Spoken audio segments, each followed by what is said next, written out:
Zagotoviti strokovno pomoč pri prostovoljnem prenehanju življenja ali ne zagotoviti strokovne pomoči pri prostovoljnem prenehanju življenja ni novo vprašanje, a ga še vedno spremljajo številne dileme, ki zahtevajo nedvoumne, etične in empatične odgovore. Zanima me, kolikokrat se s tovrstnimi dilemami, s tovrstnimi težavami, ki jih pri marsikom povzroči težka, neozdravljiva bolezen in bolečine, ki jo spremljajo, soočate v vaši strokovni praksi. Ja, zdravnik družinske medicine v povprečju skrbi za 1500 do 2000 pacientov. Zdaj, približno 20 bolnikov vsako leto konča svoje življenje. Zdaj, nekateri od njih umirajo doma, drugi v bolnišnici. Seveda pri vseh ne gre za kronično neozdravljivo napredujočo bolezen. Pri nekaterih se žal zgodi smrt nenadoma, nepričakovano, ampak danes govorimo o tistih, ki se soočajo s to kronično neozdravljivo boleznijo. Zdaj, mogoče nekako 5, mogoče 10 bolnikov na leto je, s katerimi nekako v zadnjem obdobju življenja razpravljamo tudi o tej temi. Nekako v svoji, moram reči, kar bogati klinični karieri, pa se nisem srečala z prošnjo, da bolniku pomagam pri zaključku življenja. Nekako vemo, da z dobrim podpornim zdravljenjem, predvsem pa za paliativno medicino, ki je nekako odgovor na to, da kronična neozdravljiva bolezen ne pomeni kroničnega in trpljenja bolnika, nekako verjamem, da bomo se z tem vprašanjem pomoči pri zaključku življenja srečevali redkeje. Verjamem, da seveda v današnji družbi to vprašanje je potrebno nasloviti, da nekako se stvari spreminjajo v to, da avtonomija bolnika tukaj je pomemben vidik. Seveda ne smemo po drugi strani pa pozabiti na avtonomijo zdravnika. Zdravnik, predvsem zdravnik družinske medicine, ki je osebni izbrani zdravnik človeka, ki ga je mogoče zdravil ne samo leta, praviloma desetletja, in z njim premagoval ovire in mu pomagal, da ohranja zdravje oziroma da nekako tudi, če tega zdravja ni več oziroma se bolezen približuje končni fazi, nekako mu pomaga. Tako da nekako tukaj nastopa nekako konflikt med avtonomijo, ki jo nekako vsaj nekateri puščajo bolniku zelo odprto, pa avtonomijo, ki jo kot zdravniki nekako, ki si želimo ohranjati življenje. V našem bistvu mi želimo ohranjati življenje, seveda pa pomagati bolniku, da to življenje ima neko kakovost do svojega naravnega konca. Tako da predvsem v luči predloga novega zakona nekako se kot družinski zdravniki absolutno ne moremo strinjati z vlogo, ki nam jo nekako zakon podaja. Nekako kot nekdo, ki skrbi za svojega bolnika, zelo težko sprejemamo, da bi svojemu bolniku mogli pomagati prav z zdravilom, ki mu ga apliciramo in spremljamo njegov zaključek življenja ob taki pomoči. Tako da nekako seveda pa kot zdravniki, ki našega bolnika izjemno dobro poznamo, tukaj nekako je naša vloga res edinstvena in posebna, poleg tega pa poznamo tudi njihovo družino, ki seveda veste, da družina z pacientom živi, nekako trpi oziroma ga podpira, lahko zelo dobro pomaga v vseh teh fazah, recimo tudi umiranja, nekako potrebuje tudi precej naše pomoči in skrbi. Po drugi strani pa nekako v konceptu družinske medicine, da skrbimo za ne samo enega družinskega člana, ampak za člane ožje, pa dostikrat tudi širše družine. Tako da lahko zelo dobro nekako odigramo svojo vlogo in prepoznamo stališča našega bolnika in seveda se zavedamo, da ta pravica bolnika v neki obliki verjetno se bo udejanila v nekem obdobju, ko bodo stvari dozorele, ampak nekako naša vloga tukaj, ki jo vidimo, je bolj vloga nekoga, ki svetuje, ki se pogovori, ki mogoče sodeluje v timu z podajanjem svojega mnenja, ne pa kot nekdo, ki bi po eni strani bolnika zdravil, potem pa po drugi strani mu pomagal, da svoje življenje tudi za našo pomočjo zaključi. Tukaj pa nekako smo naleteli na precejšen odpor, ne samo v družinski medicini, verjetno pa mi posebej, ker smo bili v zakonu tako zelo izpostavljeni v smislu sodelovanja v postopkih za zaključek življenja. Nekako se zavedamo, da družba zori, da tukaj nek val sprememb prihaja in da smo v toku, ampak stvari zaenkrat niso do te mere domišljene, dorečene, da bi lahko tukaj zadeve na tak način sprejeli in da moramo vsekakor upoštevati, da naša družba je mogoče drugačna, ima drugačne vrednote, ljudje tudi tradicija je nekaj, tako da se bojim, da bo razprava o postopkih za pomoč pri zaključku življenja potrebovala še kar nekaj strokovnih razprav in širšega družbenega konsenza, preden bomo našli neke rešitve. Seveda na naši strani pa je, da nekako za bolnike, ki imajo kronično neozdravljivo bolezen, poskrbimo. Predvsem je tukaj na naši strani, da nekako okrepimo paliativno medicino.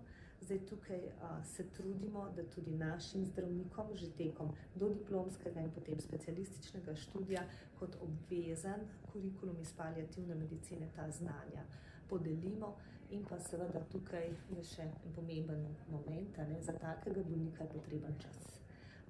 Tukaj delo za takim bolnikom je zahtevno, strokovno in tudi časovno in tukaj nekako, če se bo stroka v pravo smer razvijala tudi z večjim interesom za družinsko medicino, bomo tukaj za naše bolnike lahko bolje poskrbeli. Zdaj tukaj dvom profesor Cvitra, ki je bil izražen, če bo nek zakon sprejet, ki bo družinskim zdravnikom podelil tudi naloge, ki so predvidene, bo verjetno pa stran pot od našega cilja, da nekako družinsko medicino kot stroko mladim predstavimo kot nekaj, kar je interesantno, kar je lahko vredno, kar lahko pomeni zelo navdihujočo tudi profesionalno kariero. Pravzaprav ste delno nakazali tudi že zelo aktualne izzive, s katerimi se sooča družinska medicina oziroma nasploh celotno osnovno zdravstvo. In ti so aktualni tudi v kontekstu teme o evtanaziji. Zato bi zagotovo lahko rekli, da je okrepitev paliativne oskrbe oziroma paliativne medicine nujna na vseh ravneh zdravstva. Po drugi strani pa seveda, kot vemo, zdravniki družinske medicine trenutno delajo oziroma delate v pogojih, ki so vse prej kot ustrezni, kajti potrebujete čas za delo z bolnikom, tega časa pa v trenutnih okoliščinah ni, vsaj ne dovolj, kaj ne? Res je. Zdaj, gotovo, da zahtevnost našega dela narašča. Naši bolniki so vedno starejši, so multimorbidni, vedno več je takih, ki potrebujejo tudi zdravljenje na domu. Zdaj ne samo v smislu zahtevnejših veščin, ki jih moramo izvajati, in pa okrepitve zdravja, okrepitve znanja, ampak predvsem, kot pravite, čas je tukaj. Za neko tako kompleksno obravnavo je potreben čas. In tu ni 7 minut, pa ni 15 minut, ampak ko je bolnik zahtevan, je ura ali več čas, ki je primeren. In zdaj okrepitev primarnega nivoja seveda je nekaj, kar gre politikom z jezika že vrsto let, do konkretnih rešitev pa še nismo prišli. Zdaj nekaj optimizma nas navdaja, da z predlogi, ki so trenutno na mizi, bomo dosegli, mora biti nekaj več interesa pri mladih, kar je ključno v tem trenutku, da se bo več mladih odločalo za specializacijo družinske medicine. Zavedati se moramo, da generacija družinskih zdravnikov, ki je sedaj še v polni aktivnosti, bo v naslednjih nekaj letih odšla v penzijo. Nadomestitve teh zdravnikov pa ni. Verjetno se bomo v naslednjih letih kar močno soočali s problemom pomanjkanja, ki ga ob trenutnem prilivu še ne moremo pokriti. Zdaj, naši izračuni kažejo, da bi na leto potrebovali 90 specializantov, ki trenutno pa so številke približno polovica tega. Tako da, vsekakor mi si zelo intenzivno, že kot fakulteta prizadevamo, da nekako z vključevanjem družinske medicine v dodiplomski pouk od prvega letnika naprej, nekako in z intenzivnim stikom z našo stroko, ki je vsaj študentom všeč. Mi nekako znamo stroko relativno na zanimiv način prikazati za našim poukom, jih navdušimo, ampak potem se zgodijo stvari, ko v praksi vidijo, kaj se dogaja. In se odločijo za stroke, ki jih ocenjujejo kot delovno manj intenzivne, kjer so pogoji dela boljši, zaslužek boljši, kjer na kratek rok vidijo boljšo perspektivo. Tako da ta razkorak med mogoče navdušujočim obdobjem študija in pa potem do trenutka, ko se je treba odločati, je nekako ena neznanka, kaj se takrat zgodi z mladimi, da potem rečejo, ne, jaz pa ne želim v stroko, ki je mogoče, zdaj pač iz pogoj dela ne zadošča, kjer mladi mogoče vidijo preveč administrativnih obremenitev. Na tem področju se relativno veliko stvari dogaja v zadnjem času z pač dodatnim kadrom, za nekako, da zdravniku spet vrnemo njegovo strokovno delo, njegovo profesijo v roke in da vse ostalo, kar lahko opravijo sodelavci, naredijo drugi. Ker bo potem zdravnik za svojim delom dejansko res lahko bolj polno prispeval k temu, da bolniki dobijo strokovno ustrezno profesionalno oskrbo. Tisto, kar gre pa v administrativne roke in pa v roke sodelavcem, pa lahko te bolje in na račun več časa, ki ga potem dobimo za bolnika, opravijo drugi. Tako da neki koraki tukaj se kažejo, da bi tudi mladim pokazali, da biti družinski zdravnik ni slabo. Bi torej lahko rekli, da interventni zakon z rešitvami, ki jih vsebuje, prinaša vsaj delno upanje za izboljšanje razmer? Jaz bom rekla, da sem optimist. Seveda niso vse rešitve, ki bi se jih mi želeli zapisane v tem zakonu, ampak vsaj nekaj malega, recimo, pa verjamem, da se bo premaknilo na bolje. Zdaj, kako hitro bodo te odzive potem pač, kako bodo mladi tem odzivom sledili, ne vemo. Zdaj pač pred 2 dnevi sem že zasledila članek, da je interes za specializacijo z družinske medicine malenkost višji. Moram reči, da zadnje 2 leti je višji, kot je bil 3-4 leta nazaj, ko je bilo res dno v interesu. Zdaj upajmo, da se bo ta trend nekako povečevanja zanimanja, ki je zdaj sicer samo nakazan, relativno nadaljeval in da bomo uspeli zapolniti večino mest. Seveda, kot stroka lahko nekaj naredimo, ampak brez nekega širšega konsenza in politične podpore pa seveda ni rešitve. Zdaj, pustimo se presenetiti, bodimo pozitivni. Lahko le rečemo, da si takega trenda želimo vsi, za vse paciente, ne le za tiste, ki potrebujejo največ pomoči, ki potrebujejo pomoč najpogosteje in tudi teh, o katerih danes teče beseda, najtežjih bolnikov, ki jih na poti skozi življenje spremlja ali se jim vsaj občasno utrne tudi misel o evtanaziji.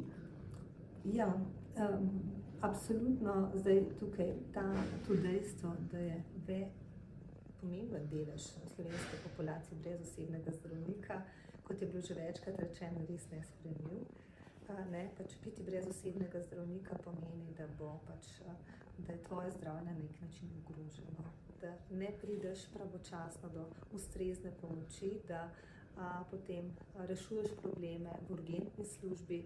Zdaj urgentna služba pa vemo, da pač rešuje življenje ogrožujoča stanja, ne preprečuje pa nastanka bolezni, ne pomeni zdravljenje kroničnih bolezni, ne pomeni vodenja nekega bolnika, ne pomeni dolgotrajnega odnosa. Tako da tukaj mislim, da smo kot stroka absolutno pripravljeni, da pač ponudimo to možnost, da vsak, ki želi, dobi osebnega zdravnika, seveda ne pa za vsako ceno. Pač tukaj mislim, da je stvar kompromisa politike in stroke, da se dogovorimo, kaj je prioriteta.